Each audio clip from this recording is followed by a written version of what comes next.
Praise lord ಎಲ್ಲರಿಗೂ. ಈ ದಿನದ ದೇವರ ವಾಕ್ಯ ಕೀರ್ತನೆಗಳು 34ನೇ ಅಧ್ಯಾಯ ಅದರ 10ನೇ ವಚನ. ಪ್ರಾಯದ ಸಿಂಹಗಳಾದರೂ ಹೊಟ್ಟೆಗಿಲ್ಲದೆ ಹಸಿದವು, ಯೆಹೋವನ ಸನ್ನಿಧಿಯಲ್ಲಿ ಬೇಡಿಕೊಳ್ಳುವವರಿಗೆ ಯಾವ ಮೇಲಿಗೂ ಕಡಿಮೆ ಇಲ್ಲ.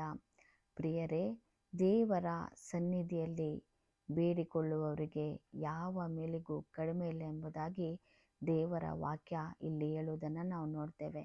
ಅಂದರೆ ನಾವು ಆತನ ಆಜ್ಞೆಗಳಲ್ಲಿ ನೀತಿವಂತರಾಗಿ ನಾವು ನಡೆಯುತ್ತಾ ಇದ್ದರೆ, ಆತನಲ್ಲಿ ನಾವು ಭಯಭಕ್ತಿ ಉಳ್ಳವರಾಗಿ ನಾವು ಆತನಲ್ಲಿ ಜೀವಿಸುವುದಾದರೆ ಖಂಡಿತವಾಗಿಯೂ ನಮಗೆ ಯಾವ ಮೇಲಿಗೂ ಕಡಿಮೆ ಇರೋದಿಲ್ಲ ಎಂಬುದಾಗಿ ದೇವರ ವಾಕ್ಯ ಹೇಳ್ತಾ ಇದೆ.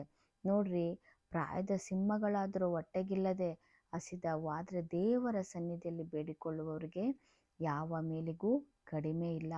ಪ್ರಿಯರೇ, ನಿಮ್ಮ ಕೊರತೆ ದಿನದಲ್ಲಿ ಏನಾಗಿದೆ? ಯಾವ ವಿಚಾರಕ್ಕಾಗಿ ನೀವು ದೇವರನ್ನು ಕೇಳ್ತಾ ಇದ್ದೀರಾ? ಯಾವ ವಿಚಾರದಲ್ಲಿ ಕೊರತೆಯಲ್ಲಿದ್ದೀರಾ? ನೀವು ಏನೇ ಕೊರತೆಯಲ್ಲಿದ್ದರೂ, ಏನೇ ಅವಶ್ಯಕತೆ ಇದ್ದರೂ ಅದನ್ನು ದೇವರ ಸನ್ನಿಧಿಯಲ್ಲಿ ಆತನ ಮುಂದೆ ನೀವು ಪ್ರಾರ್ಥನೆ ಮಾಡಿರಿ. ದೇವರೇ, ನನಗೆ ಈ ಕೊರತೆ ಇದೆಯಪ್ಪ, ಇದನ್ನು ನೀವು ನನಗೆ ಹೇಗಾದರೂ ಮಾಡಿ ತೀರಿಸಿರಿ ಎಂಬುದಾಗಿ ದೇವರ ಬಳಿ ಕೇಳುವಾಗ ಖಂಡಿತವಾಗಿಯೂ ಆತನ ಸನ್ನಿಧಿಯಲ್ಲಿ ಬೇಡಿಕೊಳ್ಳುವ ನಿಮಗೆ ಯಾವ ಮೇಲಿಗೂ ಕಡಿಮೆ ಇಲ್ಲದ ಹಾಗೆ ಆತನು ಮಾಡಿ ಮುಗಿಸುವ ಆತನಾಗಿದ್ದಾನೆ. ಹಾಲೆಲೂಯಾ.